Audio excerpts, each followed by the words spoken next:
Le chef de l'État a présidé aujourd'hui le Conseil des ministres au Palais de la République. Moustapha Ndiaye, ministre porte-parole du gouvernement, revient donc sur les grandes lignes du communiqué. Nous l'écoutons. Bonsoir. Le président de la République, M. Bassirou Diomaye Diakhar Faye, adresse ses vœux les plus chaleureux à la communauté musulmane à l'occasion de la fête de Korité, marquant la fin du Ramadan.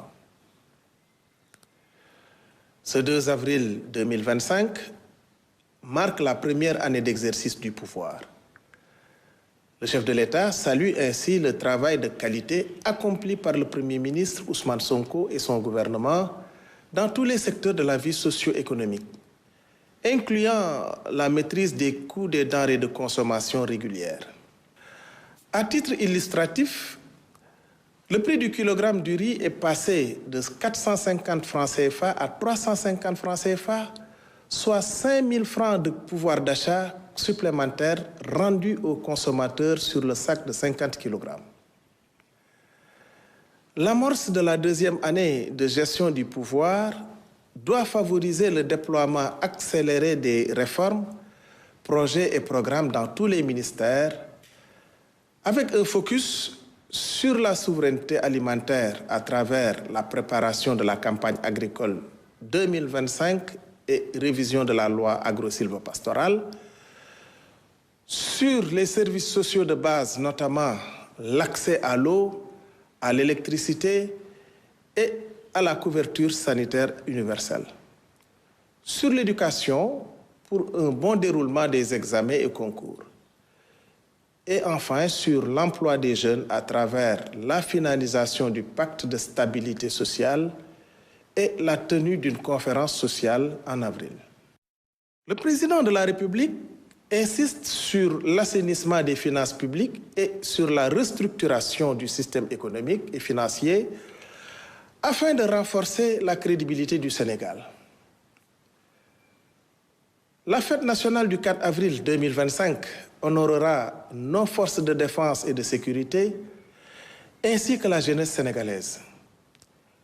Une grande cérémonie civile et militaire se tiendra à la place de la Nation avec un défilé emblématique.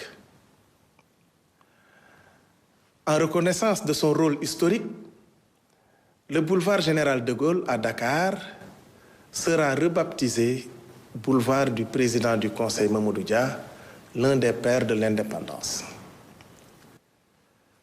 Le chef de l'État demande des mesures urgentes pour protéger les sites touristiques, notamment la création d'un commissariat spécial dédié au tourisme et le renforcement des moyens opérationnels.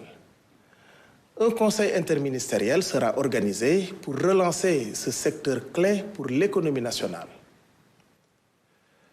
Le Premier ministre a débuté sa communication en saluant l'exploit médical du professeur Fatou Samba Ndiaye et de son équipe, ayant réalisé la première greffe de moelle osseuse au Sénégal. Cette avancée illustre la souveraineté nationale prônée par la vision Sénégal 2050.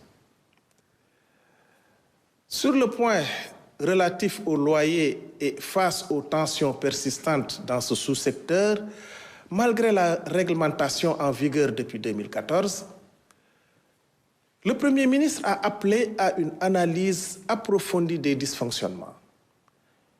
Une mission interministérielle devra d'ailleurs, avant fin juin 2025, lui proposer des mesures concrètes et concertées pour une meilleure gestion de cette problématique des loyers et du logement, essentiels à la qualité de vie de nos compatriotes. Soucieux d'une gouvernance publique de qualité et du contrôle interne dans les administrations, le Premier ministre veut rendre plus opérantes les inspections internes des ministères via un plan d'action pertinent d'ici fin 2025.